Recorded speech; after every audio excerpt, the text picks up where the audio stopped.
اعوذ باللہ من الشیطان الرجیم بسم اللہ الرحمن الرحیم عتل بعد ذلک زنیم صدق اللہ العظیم و صدق رسولہ النبی الکریم الامین۔ اللہ تعالیٰ نے 29 پارے میں سورۃ قلم اس میں ایک منافق کا ذکر کیا جس کا نام ولید بن مغیرہ۔ یہ شخص میرے آقا علیہ الصلوۃ والسلام کی شان میں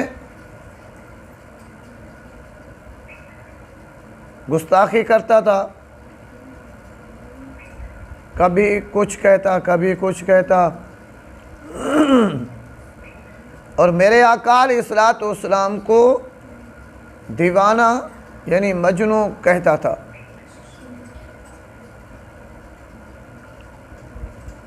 اور اس کا جواب دینے کے لیے اللہ تعالی نے قرآن مجید میں ذکر کیا، اور اس کا جواب اللہ تعالی نے خود حکم فرمایا، یعنی ایک لفظ کے بدلے اللہ تعالی نے اس کو 10 جواب دیے، جس میں سے ایک بھی ہے عتل بعد ذلک زنیم، یعنی اے زانی عورت کے بیٹے، اور دوسری بات سنسمہ علی الخرطوم، سور کی ناک والے۔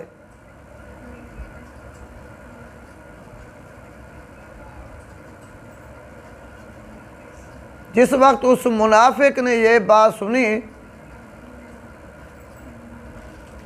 کہ مسلمانوں کے نبی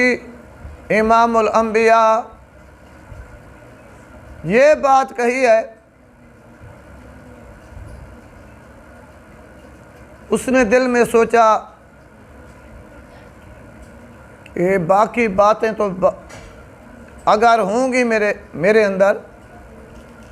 میں جھوٹ بھی بولتا ہوں، غیبت بھی کرتا ہوں، گناہ گار ہوں، بد کردار ہوں،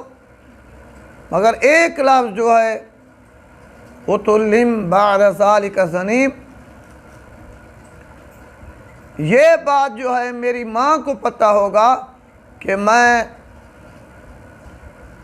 حلال کہوں یا حرام کہوں، تو وہ چلا اپنی ماں کے پاس، تلوار لے کر آ گیا، سر پہ رکھ دی، کہنے لگا اے میری ماں، آج ایک بات پوچھتا ہوں، سیدھی بات کرنا، کیونکہ یہ بات امام الانبیاء نے فرمایا، حکم اللہ تعالیٰ کا ہے، کیونکہ جتنا بھی منافق تھے، کافر تھے، یہ بات تسلیم کرتے تھے کہ امام الانبیاء جناب محمد مصطفیٰ صلی اللہ علیہ وآلہ وسلم کا قول سچا ہے، جو بات کہتا ہے وہ سچ ہوتی ہے، اور صادق الامین مانتے تھے۔ اس لیے مسلمانوں کے نبی نے کہہ دیا، یہ بات آپ ہی بتائیں، کیا میں واقعی حرام کا ہوں، زانی عورت کا بیٹا ہوں؟ پہلے تو اس کی ماں ڈر کی وجہ سے کچھ نہ بولا، آخر کار وہ ولید بن مغیرہ منافق سختی کی اپنی ماں پر، تو ماں نے بولا ہاں بیٹا، تمہارے باپ کا مال بکریاں زیادہ تھا، تو تمہارے باپ سے کوئی اولاد نہیں ملی، میں نے سوچا یہ مال تو لوگ کھا جائیں گے اور ہمارا وارث کوئی نہیں، اس لیے میں نے فلاں چرواہے سے زنا کیا اور اس سے مجھے حمل ہوا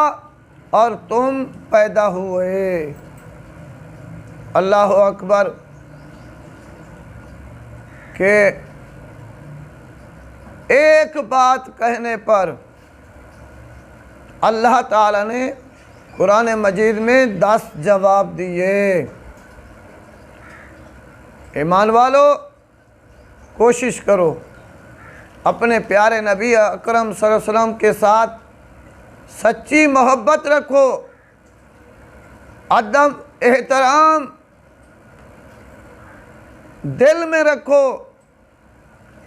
اور اپنے بچوں کو بھی، دوستوں کو بھی، ایمان والوں کو، مسلمانوں کو ادب احترام کا طریقہ سکھائیں، تاکہ ہم اللہ کے رسول کی سچی پکی تابعداری کریں، اور دنیا میں بھی آباد، قبر حشر میں بھی آباد، اور قیامت کے دن جب پیارے آقا علیہ الصلوۃ والسلام کے سامنے کھڑے ہوں تو ادب احترام کی وجہ سے، محبت کی وجہ سے ہمارے پیارے نبی جناب محمد مصطفیٰ صلی اللہ علیہ وسلم اپنے امتی کو دیکھ کر خوش ہوں اور ہاتھ سے پکڑ کر جنت میں داخل کر دیں۔ اللہ تعالیٰ مجھے اور آپ کو عمل کرنے کی توفیق عطا فرمائے، آمین ثم آمین۔